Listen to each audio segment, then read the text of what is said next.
Ok, bonjour à tout le monde. Bonjour, soyez vraiment les bienvenus. Vous êtes ici à la maison, vous êtes chez vous. Ok. Seulement, gardez vos chaussures. Vu la température, gardez vos chaussures. Vous êtes à la maison, mais pas trop quand même. Hein. Dans le cœur, ok. Eh bien, vraiment content de vous recevoir, content d'être ensemble cet après-midi. Vous êtes les bienvenus à l'église Vivea. L'église Vivea, c'est pas spécialement les 4 murs qui sont là. C'est un cœur et vous en faites partie. Parce qu'en fait, on fait partie de l'église de Jésus-Christ. Donc en quelque sorte, quand on dit l'église Vivea, vous en faites partie, ok? C'est quelque chose d'important à savoir, c'est quelque chose que nous voulons communiquer. Sans orgueil, hein, sans se prétendre quelque chose de mieux ou de plus fort ou de plus grand, nous voulons changer notre génération. Vous êtes avec moi? On veut changer notre génération. On ne veut pas tous les zigouiller, hein, je vous vois endormis. On veut juste changer les mentalités. On veut changer les mentalités par rapport à Dieu et à Jésus. On veut casser la religion, excusez-moi. On veut vraiment casser les idées religieuses. Il faut que vous le sachiez, on a à cœur de revenir à l'essentiel, de revenir à Jésus-Christ. Et nous avons entamé la semaine dernière une thématique, une série, Prier comme Jésus. Vous voyez derrière moi. Et nous avons vu la semaine dernière que la première phrase bouleverse le temps, les générations, bouleverse les gars de l'époque, les disciples qui ont commencé à suivre Jésus, ils sont bouleversés. Et certainement aussi les religieux qui sont là, qui entendent Jésus parler, qui sont souvent à discuter avec lui, ils sont complètement bouleversés. Alors que la religion, depuis des centaines d'années, et encore aujourd'hui dans beaucoup d'endroits, met Dieu tellement haut, tellement loin de nous. Il est quelques galaxies plus loin, il est intouchable, il est grand, il est tout-puissant. C'est vrai qu'il est grand et qu'il est tout-puissant, c'est vrai.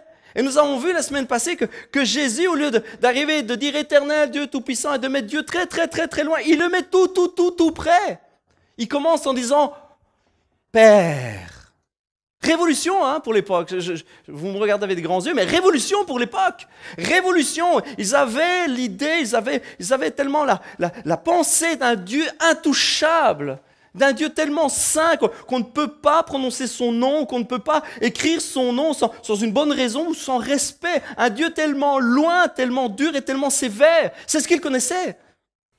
On ne peut pas les blâmer. Hein. Je ne suis pas là pour leur jeter la pierre ou pour les condamner. Vous me comprenez hein. On tire des enseignements, on essaie de comprendre, on essaie de revenir à l'essentiel. Mais ce qu'on voit là, ce sont des gens, c'est une génération qui a besoin d'être changée. Et Jésus vient les changer. Il vient leur montrer, oui, bien sûr, Dieu est tout-puissant. Oui, il est grand. Oui. Mais c'est Papa. Je vous présente Papa. Waouh! J'imagine un peu la tête des gars de l'époque. Oh! On n'a pas le droit de parler de Dieu comme ça. On ramène quoi? Dieu à un homme? Et vous vous souvenez, on a vu la semaine passée que bien qu'avec toute cette dévotion, cette piété, ce respect, bien que les religions abaissent Dieu. Vous vous souvenez de ça?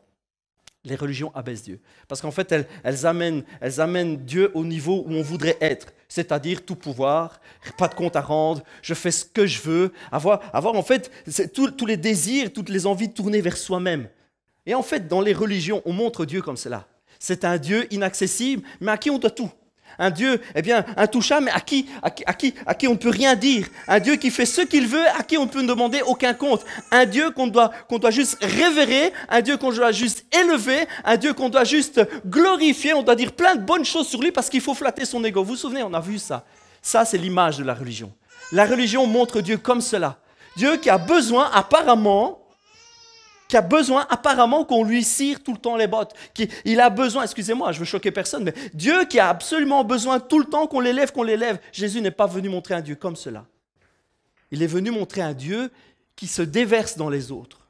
Un Dieu qui n'a pas besoin de regarder son nombril parce qu'il est tout-puissant. Il est le Dieu de l'univers. Il n'a pas besoin de se regarder lui-même. Un Dieu qui a quitté le ciel pour venir nous regarder, nous, dans le blanc des yeux. Voilà le Dieu que nous montre Jésus. Il nous montre un Dieu, c'est vrai, qui est tout-puissant, à qui on doit respect, évidemment, mais pas un Dieu de qui on doit avoir peur, à qui on ne peut pas parler, un Dieu qui est proche. Et la Bible nous promet quelque chose d'extraordinaire, et nous l'avons vu la semaine dernière. Dieu vient habiter en nous. Dieu vient réellement, par son Saint-Esprit. Les mots, nous l'avons vu la semaine dernière, quand le prophète dit « Je répandrai mon esprit sur toute chair », c'est pas une image, c'est vraiment chair dans le sens être humain. C'est le corps, on a vu même que ça voulait dire en bon point, ça voulait dire gros, ça voulait dire viande. C'est vraiment ça. Le Seigneur est en train de dire, je vais vraiment habiter en vous. C'est physique, c'est là, il est en nous. C'est normal qu'on sente des frissons de temps en temps. Il y en a qui disent, oh, c'est l'émotion, oh, c'est du chiquet, et qu'on n'a pas le droit d'avoir des réactions parfois quand le Seigneur nous visite. C'est pas vrai. Dieu vient dans ta chair, hein, ok? Et des fois, c'est quoi? Ça fait un peu bouger. Bah, ouais. Ça fait un peu réagir. Ben oui. C'est normal parce que c'est physique, c'est réel. Dieu vient réellement, par son esprit, habiter en chacun d'entre nous. C'est une promesse. Il l'a promis, c'est quelque chose de vrai, hein, excusez-moi du peu, c'est quand même juste écrit dans la Bible, quoi. C'est juste scripturaire, c'est marqué là-dedans, c'est une promesse. Et nous continuons dans cette prière, nous continuons à essayer de comprendre qui est Dieu, parce que personne n'est mieux placé pour nous révéler qui est Dieu que son propre Fils. Jésus est venu nous révéler le Père. Il y en a beaucoup qui essaient de comprendre qui est Dieu, et ils zappent la partie la plus importante. Jesus. Ils essaient de comprendre Dieu en étudiant 8 millions de textes. Et il suffit juste de regarder Jésus, les gars. Je suis venu vous révéler le Père. Nul ne peut aller au Père que par moi. Nul n'a vu le Père que moi. Voilà, je vous révèle le Père. C'est aussi simple que ça. Et nous avons commencé cette lecture de la prière que dans le monde religieux on appelle le Notre Père. Appelez-la comme vous voulez. Moi, je préfère dire la prière de Jésus plutôt que le Notre Père.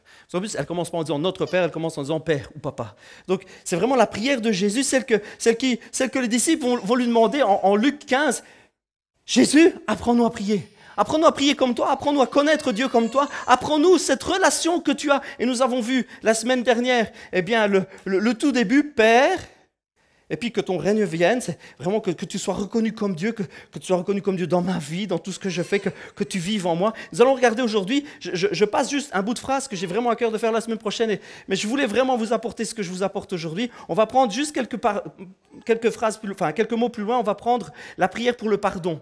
Jésus continue en disant, Papa, que ton règne vienne, etc., etc. Et puis il arrive, il dit, pardonne-nous nos péchés. Le texte va s'afficher, pardonne-nous nos péchés, car nous aussi nous pardonnons à toute personne qui nous offense. Jésus va prier cela. C'est dans l'exemple que Jésus donne à ses disciples, c'est dans l'exemple de communication avec Papa, c'est dans l'exemple de connaissance de qui est Dieu. Pardonne-nous nos péchés, car nous aussi nous pardonnons à toute personne qui nous offense. C'est un sujet hyper méga central dans la Bible. Vous trouverez presque à toutes les pages, presque, hein. S'il y en a qui me prennent vraiment au mot, ils vont vérifier dans chaque page. C'est une façon de parler. On trouve vraiment à beaucoup d'endroits dans la Bible l'idée du pardon.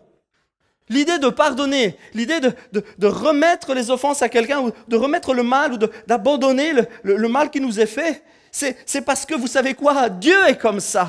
C'est le cœur même de Dieu. Si on veut apprendre à connaître Dieu, évidemment, on regarde à Jésus, on regarde à ce qu'il dit, on regarde à comment il nous présente son papa. Mais Dieu, notre papa, est pardon.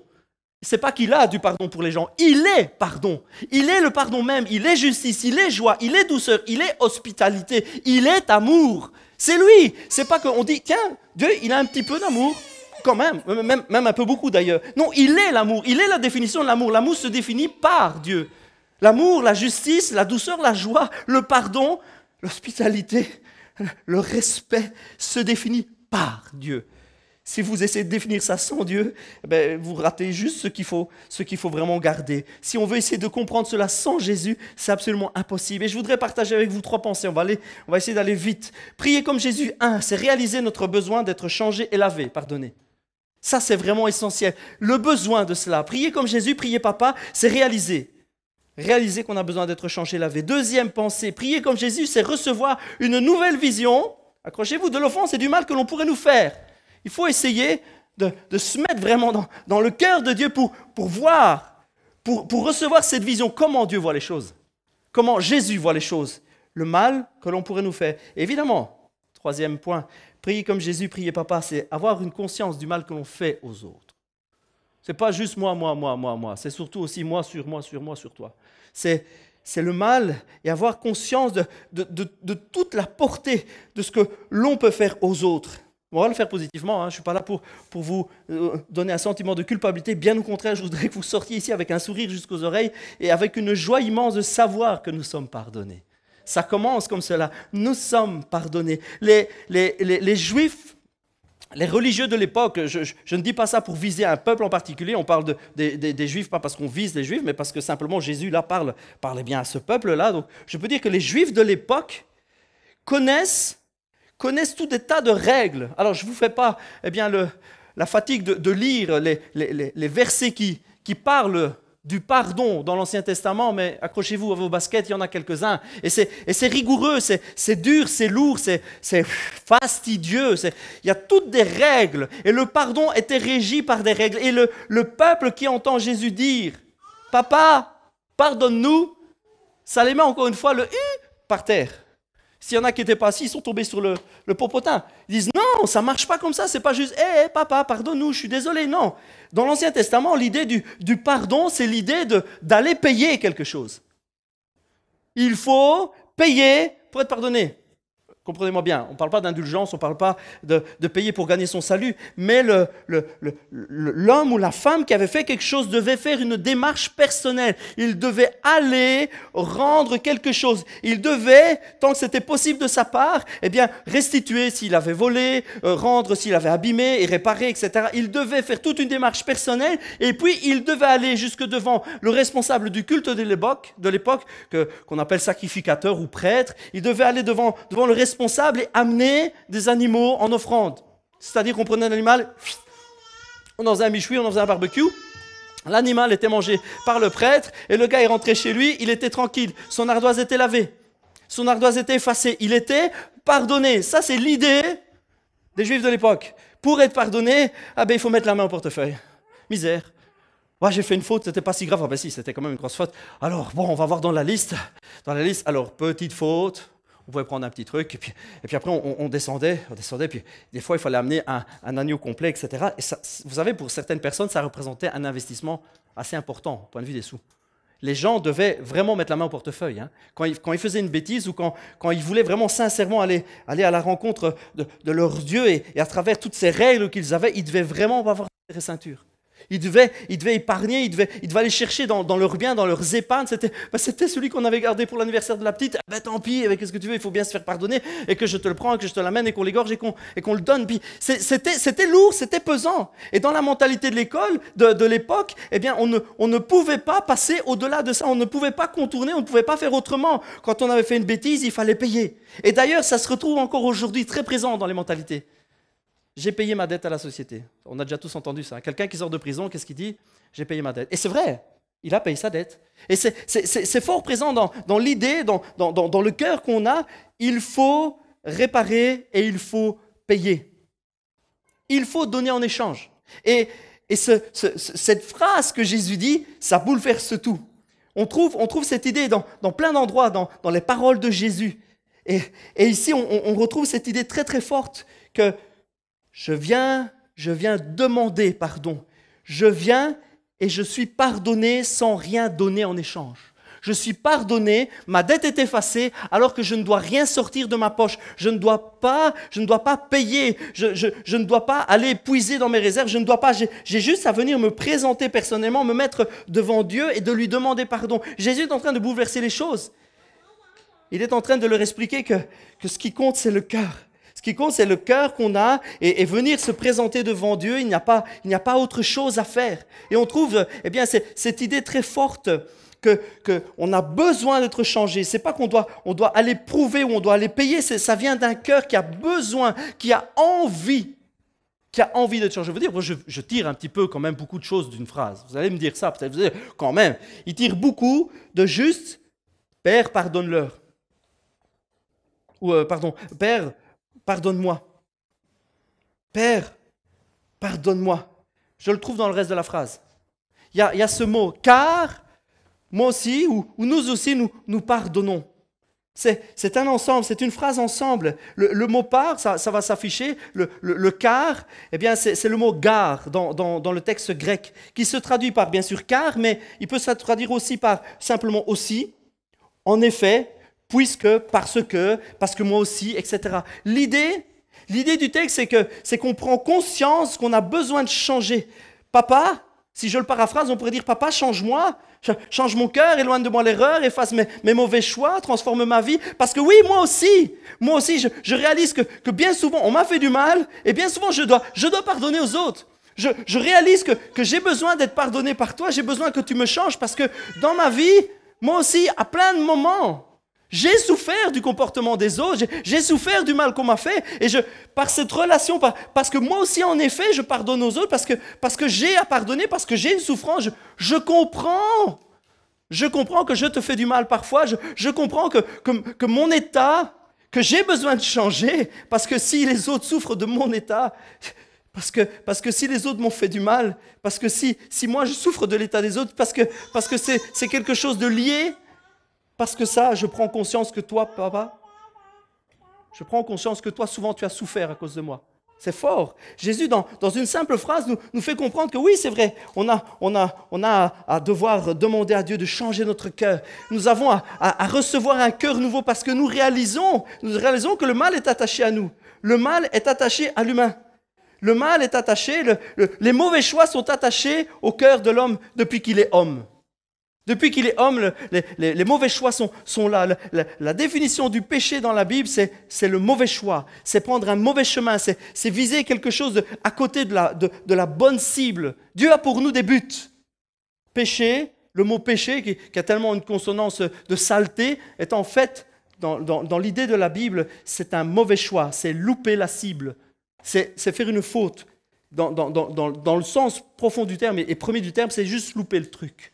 Dieu a des buts pour nous, il a des buts, il a des projets pour toi, personnellement.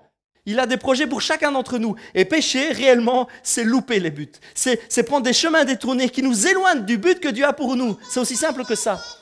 Et nous prenons conscience au travers des situations de la vie que nous rencontrons, avec le mal que les autres nous ont fait, avec les épreuves, avec les souffrances que nous avons à supporter. Nous comprenons, nous recevons. Oui, moi aussi, bien souvent, j'ai à pardonner aux autres. Alors, je prends conscience que tu as besoin de me pardonner.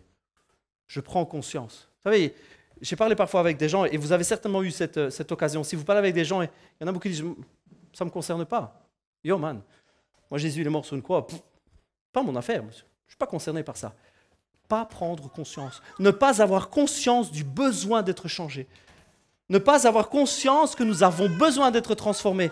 Jésus est en train d'apprendre à ses disciples à travers les situations de la vie, les gars. Vous devez réaliser que ce que vous faites a un impact sur les autres, ce que les autres vous font a un impact sur votre cœur, et ce que vous êtes a eu un impact à un moment dans l'éternité sur notre Dieu. Mais, Jésus n'est pas en train de dire pour ça que justement, puisqu'on a eu des mauvais choix dans notre vie, on doit mettre la main à la poche. Non, il est en train de dire, il suffit de demander pardon.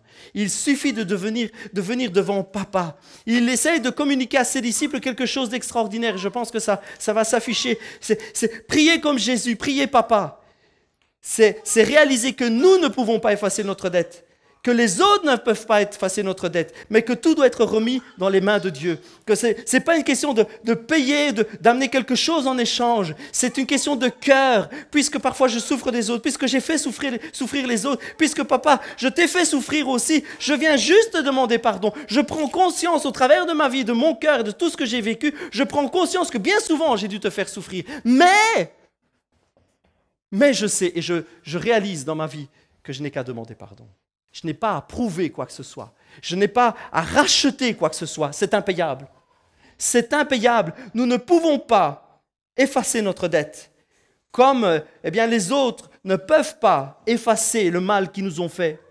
J'ai beau venir demander pardon à quelqu'un, je ne peux pas, moi, rentrer dans son cœur, prendre un mouchoir, effacer l'erreur, le mal, le mensonge, l'insulte, fermer tout doucement, faire « il m'a pas vu ». Ça ne marche pas. On ne peut pas, nous introduire dans le cœur de quelqu'un, on ne peut pas, avec la meilleure volonté du monde, effacer. Dieu le peut. Et tout ce cœur que Jésus essaie de faire comprendre à ses disciples et aux gens de son époque, Père, Papa, pardonne-moi. Moi aussi, bien souvent, je réalise que j'ai à pardonner aux autres, je réalise. En effet, j'ai souffert, j'ai fait souffrir. J'ai dû te faire souffrir, mais papa, pardonne-moi. Oui, le terme offense, eh bien, dans le texte grec, quand il dit nous pardonnons nos offenses, nous pardonnons les offenses à ceux qui nous offensent et nous pardonnons le mal que les autres nous font. Le terme du grec à ce moment-là, c'est ophielo. Et ophielo, dans le texte biblique, est traduit comme devoir de l'argent, avoir une dette. Ophielo, avoir une dette. C'est vraiment devoir quelque chose à quelqu'un. Et le terme pardonner qui vient juste après, donc offense, et puis pardonner, c'est aphiemi. Aphiemi, ça veut dire envoyer, renvoyer, céder, laisser aller, laisser faire ou dire, oublier, remettre une dette. C'est vraiment une question qu'on est lié par quelque chose et la personne ne peut pas. C'est une dette impayable, mais nous avons, nous, à la remettre à Dieu. C'est extraordinaire. Jésus est en train d'enseigner quelque chose qui bouleverse la mentalité de l'époque où on vient avec la valeur de ce qu'il faut payer. Vous voyez l'idée? On vient, on a le petit bédo, on a le bouc, on a les tourterelles, on a le bazar, on a le pigeon, on a ce qu'il faut, on vient, on dit voilà, j'ai payé, ça présente ça, ça, ça, et puis le prêtre, il estime, il dit ok, ça vaut ça, t'avais fait quoi, t'avais fait ça, ok, on est en ordre, ça va, tout est payé, ça va, c'est bon. Et dans leur mentalité, ça doit être tellement... Ils ne comprennent pas ça. Et encore aujourd'hui, combien de gens ne comprennent pas ça? Combien d'églises ne comprennent pas ça? Combien de milieux, même parfois chrétiens, ne comprennent pas ça? Il faut prouver. Il faut payer sa dette. Il faut, par ses efforts, prouver à Dieu qu'on l'aime. Il faut gagner. Gagner sa confiance, gagner son amour, gagner son pardon, gagner sa place au paradis. Il faut par des efforts, il faut par de l'obéissance. Il faut simplement croire. Il faut donner son cœur, il faut ouvrir son cœur, il faut venir sur papa, vers papa, il faut venir vraiment déverser son cœur, dire papa, change mon cœur. Papa, change mon cœur. Je ne veux plus être comme j'étais avant. Je suis conscient de ma dette envers toi. Je suis conscient de mon incapacité à l'effacer. Et c'est pour cela que je te demande de l'effacer toi-même. Je ne peux pas. Et je sais très bien que si tu changes mon cœur, si tu changes ma vie, si tu me changes à l'intérieur, alors, évidemment, je ne ferai plus de mal aux autres. Je ne ferai plus de mal à ceux qui sont en face de moi. Oui, recevoir une nouvelle vision du mal que les autres pourraient nous faire. Oui, Jésus explique et dit, eh bien, Père, pardonne-leur, remettre à Dieu, remettre dans ses mains le mal que les autres nous ont pu faire.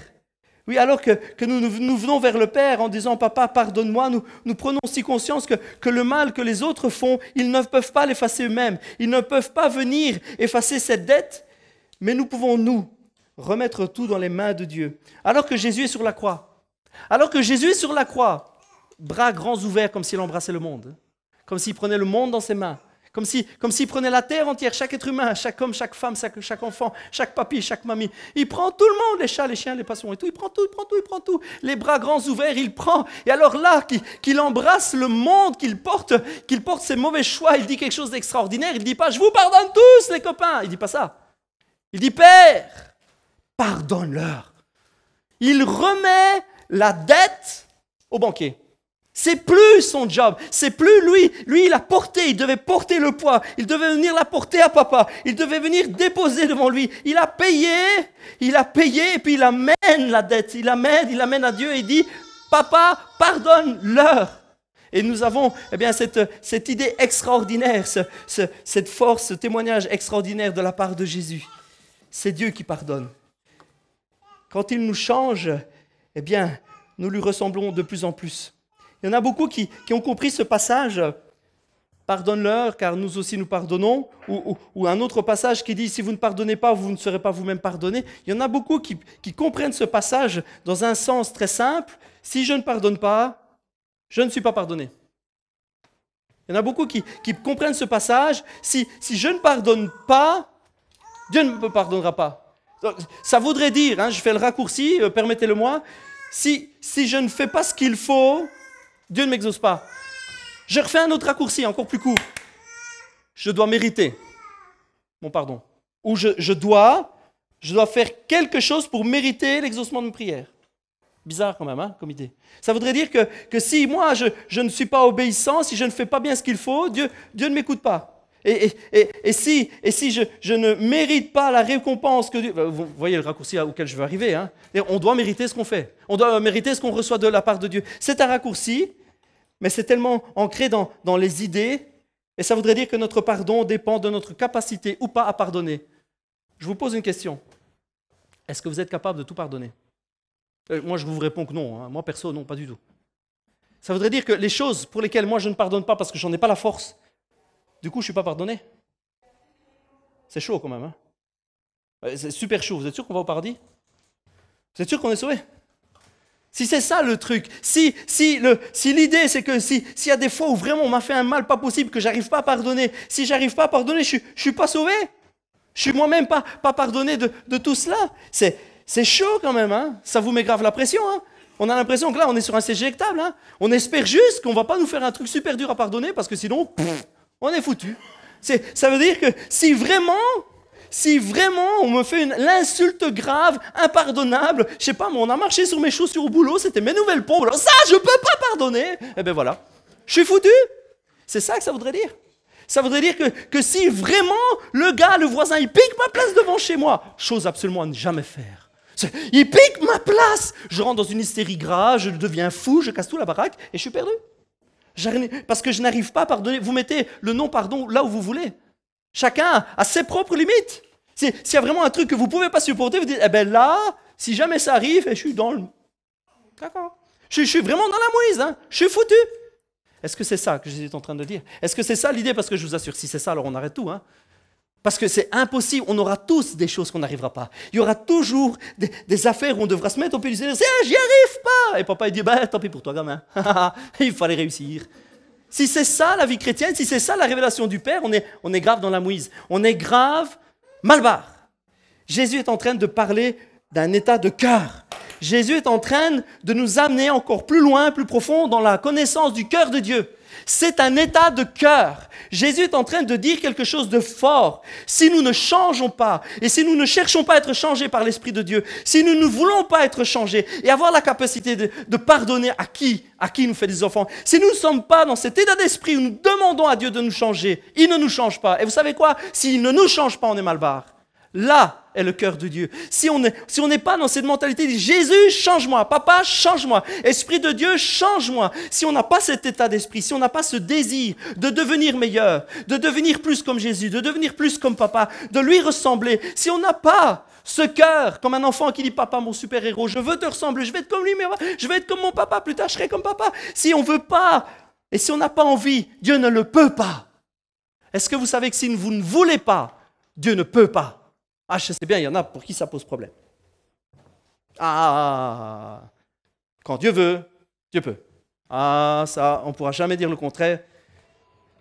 Si on ne veut pas, Dieu ne peut pas. Pas parce qu'il n'a pas la possibilité de le faire, parce qu'il se l'interdit lui-même. On est d'accord? Il se l'interdit lui-même. Quand Dieu nous a fait libres, il s'est lui-même mis des limites. Ben oui. Dieu nous a fait libres parce qu'il a décidé de nous faire libres. Il nous a donné le libre choix de le vouloir ou pas. C'est lui qui s'est limité comme cela. Quand Dieu a dit, je vais laisser l'homme libre, je mets devant lui le bien et le mal, il choisit ce qu'il veut, il s'est mis sa propre limite. Il s'est limité à cela. Il pourrait nous obliger à changer. Il pourrait tout faire différemment. Ce n'est pas son choix. Il a choisi de nous faire libres. Il a choisi de nous rendre libres parce qu'il a voulu des cœurs qui librement veulent de lui, qui veulent de sa présence, qui veulent lui ressembler comme un gamin veut ressembler à son papa, qui dit, papa, je t'aime, je veux te ressembler. Mon papa, il est pompier, putain, papa, je serai pompier aussi. Mon papa, il est menuisier, putain, je serai menuisier. Puis j'aime mon papa, je veux lui ressembler. Mon papa, c'est le meilleur, mon papa, c'est le plus fort, mon papa, c'est le meilleur, mon papa, il est génial, c'est ce que disent mes filles. Hein. Mon papa, ceci, mon papa, cela, mon papa, ceci, mon papa, cela. Je veux ressembler à papa. C'est ça que Dieu veut. Il veut des cœurs. Il veut des élans, il veut une passion pour lui. Et Jésus est en train de nous dire que si nous ne pardonnons pas, si nous n'avons pas le cœur à pardonner, si même nous ne désirons même pas pardonner aux gens, si nous n'avons pas le désir de pardonner l'offense que quelqu'un nous fait, nous sommes complètement à côté de nos pompes. Nous sommes à côté du cœur de Dieu. Dieu ne peut pas changer notre cœur si nous ne lui demandons pas. Si nous ne sommes pas à genoux devant lui, si papa, je veux que tu me changes. Il ne le fera pas parce qu'il se l'est interdit lui-même. Il y a un homme qui a dit un jour que le cœur n'a qu'une seule porte. La porte n'a qu'une seule poignée. Et la poignée, elle se trouve à l'intérieur. Si toi, tu n'ouvres pas, Dieu ne peut pas ouvrir. Parce qu'il n'en a pas la capacité, mais parce qu'il se l'est interdit lui-même. Il a mis une barrière. Il a dit là, j'irai pas plus loin. Je me tiens à la porte et je frappe. Si quelqu'un entend et ouvre, alors je rentre. Il ne dit pas, je défonce la porte, je rentre parce que c'est moi le chef. Il dit, si quelqu'un entend et ouvre, alors je rentre. Dieu s'est mis cette propre limite. Il l'a choisi. Alors, n'allez pas essayer de dire à Dieu ce qu'il a fait ou ce qu'il n'a pas bien fait. Vous pouvez lui donner votre avis. Hein. Ce n'est pas ce Dieu qui va vous fusiller sur place. Hein. Il va juste dire, c'est mon choix. J'ai voulu comme ça, je t'ai aimé comme ça, je t'ai créé comme ça, j'ai voulu que tu sois comme ça.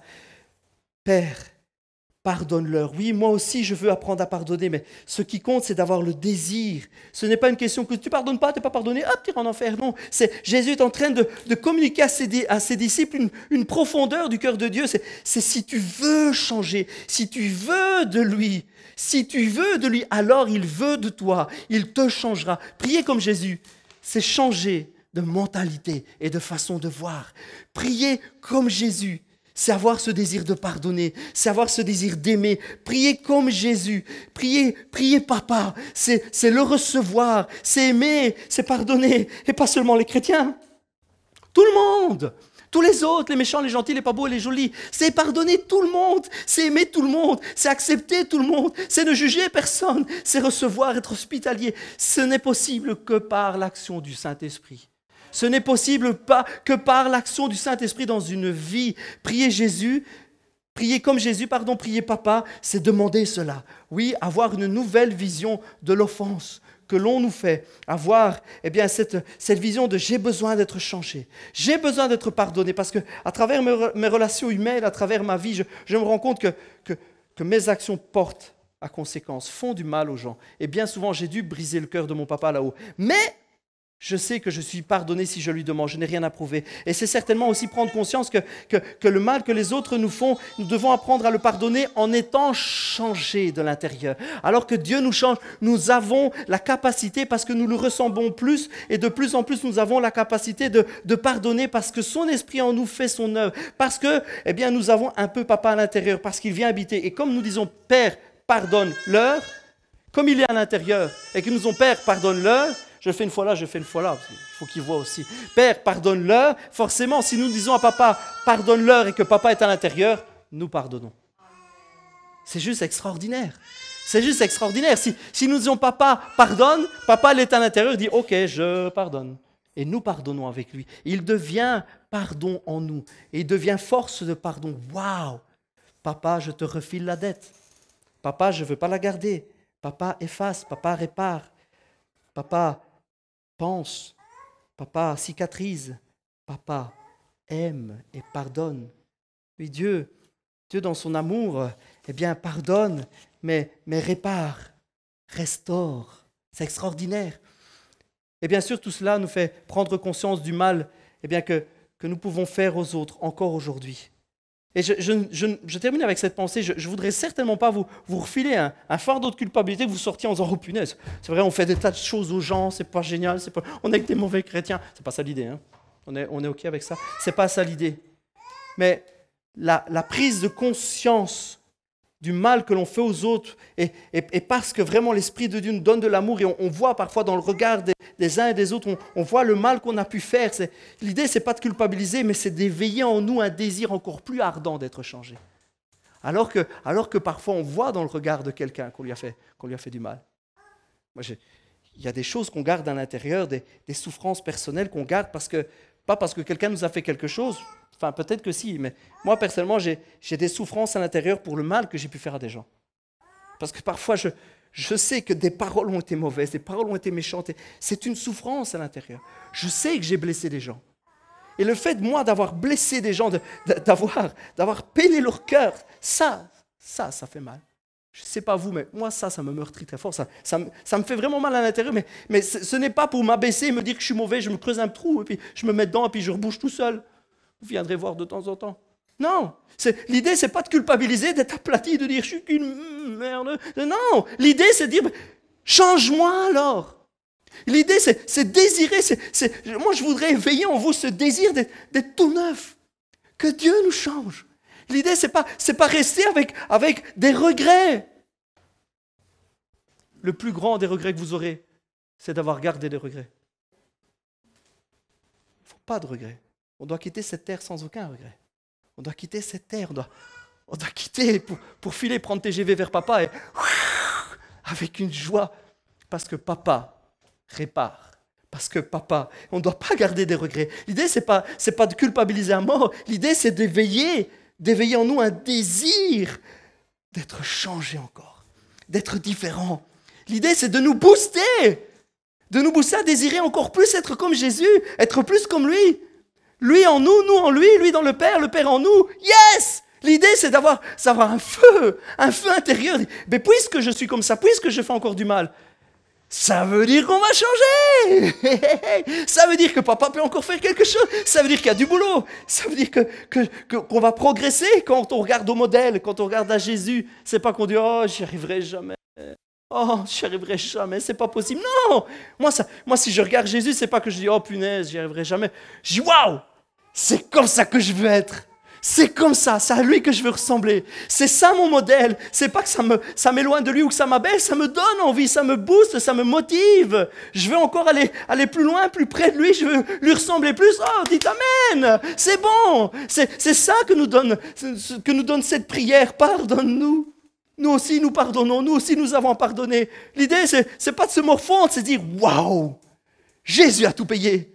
Jésus a tout payé, la dette est payée, et même encore le mal que je fais aux autres, il l'a payé aussi. Wow, c'est génial, il a tout payé, et même les erreurs, oui, et les erreurs de demain, oui, et les erreurs de hier, évidemment.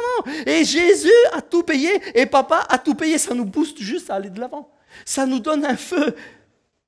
Papa, je ne veux plus te faire de mal à personne. C'est fini, je ne veux plus blesser, je ne veux plus avoir un cœur qui blesse, un cœur qui fait du mal. Papa, change-moi. Ah, les règles disent quoi? Les règles disent tu peux pas. Les règles disent, par exemple, tu peux pas tuer. Jésus dit beaucoup plus que ça. La règle dit, la règle dit tu ne peux pas tuer. La règle dit tuer, c'est vraiment pas bien. C'est quelque chose de... Oui, c'est pas bien. Hein. On est d'accord avec ça. C'est pas bien. La règle, le commandement dit tu ne peux pas tuer. Mais Jésus dit, si la haine est dans ton cœur, si tu n'es pas encore dans ce stade où justement tu veux être changé, comme le pardon, comme un tas d'affaires, si tu n'es pas dans cette mentalité où tu veux être changé, Dieu ne te change pas. On est d'accord avec ça. Si tu veux pas, Dieu ne te change pas. Et si tu as de la haine contre quelqu'un, tu sais quoi? C'est kiff kiff bourrico, c'est le même. Alors que la règle te dit, si tu ne l'as pas tué, tu es tranquille. Oh, tu peux le haïr dans ton cœur de tout ce que tu veux, le traiter de tous les noms. Oh, il n'en saura jamais rien. Ça, c'est ce que dit la règle. Hein. La règle, elle dit juste, tu ne peux pas le tuer. À chaque fois que tu le vois, tu fais oh, punaise, je couperai le coup, hein. Mais pas touché. C'est comme, vous savez ce qu'on dit hein, sur un homme qui regarde une femme, il dit on peut regarder, mais on ne peut pas toucher. Ça, c'est ce que dit la règle. Hein. La règle, c'est tant que tu n'as pas touché, tant que tu n'es pas passé à l'acte, tant que tu n'as pas fait le mal. Jésus va bien plus loin. Jésus va bien plus loin que ça. Il te dit, écoute Coco, si tu n'es pas dans cette mentalité où tu ne veux plus faire le mal, où tu veux que papa habite en toi, si tu n'es pas dans cette mentalité, pardonne-moi et aide-moi à pardonner, que je puisse aimer, si tu n'es pas dans ce désir, dans cette passion, papa viens habiter en moi. S'il n'est pas là pour changer tout de l'intérieur, tu es mal barre parce que tu sais quoi? Avoir de la haine contre quelqu'un ou le tuer, c'est le même. C'est fort quand même. C'est fort quand même. Et quoi? Et mon arrière-grand-tonton là, qui m'avait fait tant de mal et qui avait fait du mal à mon papa, ou tel voisin, ou tel ami d'enfance, ou tel ceci, ou tel cela, ou je sais pas moi, je ne peux pas en vouloir au gouvernement, je ne peux pas en vouloir à quelqu'un à l'autre bout de la planète qui fait du mal, je ne peux pas, alors je peux pas. Si tu as un cœur qui manque de l'amour, si tu n'arrives pas à pardonner, si tu n'arrives pas à aimer, eh bien c'est la même chose. Encore une fois, ce n'est pas une question de culpabilité. Jésus est en train de nous montrer ce qui compte, c'est le cœur. Ce qui compte, c'est d'être changé. Ce qui compte, ce n'est pas de faire ou pas faire. Ce qui compte, c'est d'être changé de l'intérieur. Parce que tu sais quoi? Quand tu seras changé, tu ne feras plus. Tu ne feras plus. Quand tu seras changé, ce n'est pas que tu diras « on ne peut pas mentir, il faut faire attention de ne pas mentir ». Quand tu es habité par la vérité, quand tu as la vérité à l'intérieur, quand la vérité habite tes pensées, c'est normal de dire la vérité. Ça devient une nouvelle nature. Quand tu es habité par l'amour, c'est pas dire je ne peux pas en vouloir à ma belle-mère, ou je ne peux pas en vouloir à mon beau-père, je ne peux pas en vouloir à un tel, ou je ne peux pas en vouloir à un tel. Seigneur, donne-moi ta force. Non, c'est pas ça. Quand on est habité par l'amour, aimer les gens, aimer son prochain, c'est une nouvelle nature. Quand on est habité par l'amour de Dieu, tout ce que nous demande Jésus, tout ce qu'il nous invite à faire dans le grand mot amour. Parce que tout est repris dans l'amour. Amour. Quand Jésus, quand Dieu le Père, quand Papa est à l'intérieur, quand il a tout changé, quand il a tout transformé, ça devient pour nous une nouvelle nature. Car ce qui compte, c'est d'être une nouvelle créature. C'est ce que nous dit la Bible. Ce qui compte, ce n'est pas, si on a bien fait toute sa petite liste de la journée, si on est un bon petit chrétien, si on n'a pas fait de bêtises. Ce qui compte en définitive, ce qui compte au final, ce qui compte devant Dieu, devant Papa, c'est d'être changé, d'être nouveau à l'intérieur. Et ça, c'est gratuit. C'est tout seul. C'est juste une prière. C'est un travail de chaque jour, pas de nos forces, mais de son esprit. C'est un travail de transformation et de modification de chaque jour, pas parce que nous accomplissons, mais parce qu'il fait en nous. Jesus. Ça, c'est l'action du Saint-Esprit. C'est l'action. Ça, c'est la prière de Jésus. Oui, Jésus va expliquer cela à ses disciples. Ce n'est pas, je ne vais pas vous lire ça, ça va prendre trop de temps, mais vous pouvez lire si vous le voulez, si tu veux bien faire passer à... Voilà, si vous voulez aller lire le passage, vous lisez Matthieu 15, où Jésus explique cela. C'est pas les règles alimentaires ou sanitaires, c'est pas ça qui salit vraiment le cœur de l'homme, c'est pas ça qui fait que l'homme fait des bêtises, c'est l'intérieur, c'est son propre cœur. Et Jésus est venu changer tout ça. Je vous épargne cette page-là, on a gagné une page. Le cœur. Papa, je veux te reconnaître comme mon Dieu, mon Créateur, mon Sauveur. Papa, je veux apprendre à te connaître toujours plus. Papa, je veux que tu vives en moi. Je ne veux plus blesser ou faire de mal aux autres. Papa, change-moi. Transforme-moi, pardonne-moi. J'ai besoin de toi, papa. Et moi-même, parce que tu vis en moi, je deviendrai amour et pardon. Je deviendrai douceur, bonheur et joie. Papa, mon héros, papa, mon modèle. Papa, je veux être comme toi. Papa. C'est ça la prière de Jésus. C'est ça la prière. Papa, notre Père. Prier comme Jésus, c'est devenir pardon de Dieu, soi-même. C'est devenir amour de Dieu pour les autres. Prier comme Jésus. Priez papa. On va prier ensemble pendant que l'équipe de louange s'approche. Papa, quelle grâce. Quelle grâce d'être là devant toi, d'être ensemble. Papa, nous rassemblons pour apprendre à mieux te connaître, pour nous encourager les uns les autres, pour nous motiver les uns les autres, parce que c'est juste extraordinaire de voir ce que tu fais dans les vies des uns et des autres, ton amour qui agit, ta grâce qui agit, papa.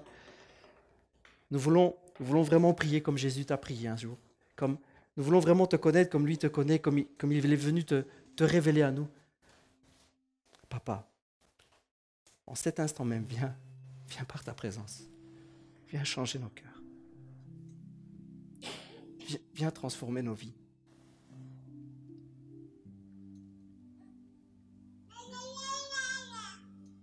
Papa, viens vraiment changer cette génération.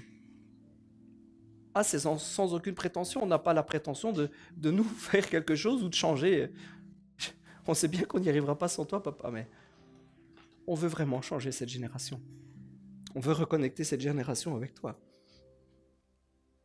On veut que cette génération te connaisse. Pas comme un Dieu lointain qui est tellement absent, tellement froid. Juste une statue. Un Dieu loin, un Dieu sourd qui n'entend pas. Papa, nous voulons connecter cette génération avec toi, avec un papa plein d'amour. Nous voulons changer cette génération, papa. Mais pour cela, nous avons besoin d'être changés nous-mêmes. Nous avons besoin que tu viennes nous changer, papa. Et par l'amour de Jésus, par son action sur la croix, parce qu'il a tout payé, nous savons qu'il suffit de te le demander. Alors, papa, on est là tous unis. On est tous d'accord pour te demander maintenant, cet instant, de venir nous changer encore et encore. Change mon cœur. Si vous avez maintenant là des gros poids sur le cœur parce qu'un mal vous a été fait, parce qu'une offense vous a été faite, parce que vous avez vécu quelque chose vraiment de difficile, commencez à le déposer au pied du Seigneur. Déposez-le au pied de papa. Papa, tu vois, il y a ça, il y a ce mal d'enfance, ce mal qu'on m'a fait.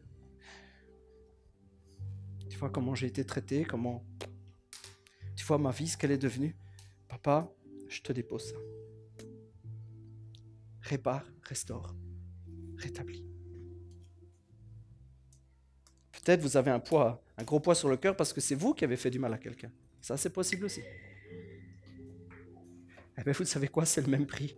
Commencez à le déposer au pied du Seigneur, au pied de papa. Papa, j'ai fait du mal, je sais. Ah, ça, c'est là, c'est dans mon cœur, ça hante mes nuits, ça me fait souffrir. Déposez-le au pied de papa. Papa, je te dépose ça. Tu répares, tu pardonnes. On va chanter un chant et pendant qu'on chante, déposez vraiment. On a chanté tout à l'heure que papa brise les chaînes. Il brise vraiment les chaînes, qu'il y a tout un travail de libération qu'il fait, qui libère le cœur. Croyez que c'est vrai. Croyez que c'est vrai. Croyez que papa change les cœurs. Il libère, il brise les chaînes. Tout est nouveau en lui. Tout est nouveau par lui. Alléluia, merci Seigneur Jésus. Alléluia, alléluia, merci Seigneur Jésus.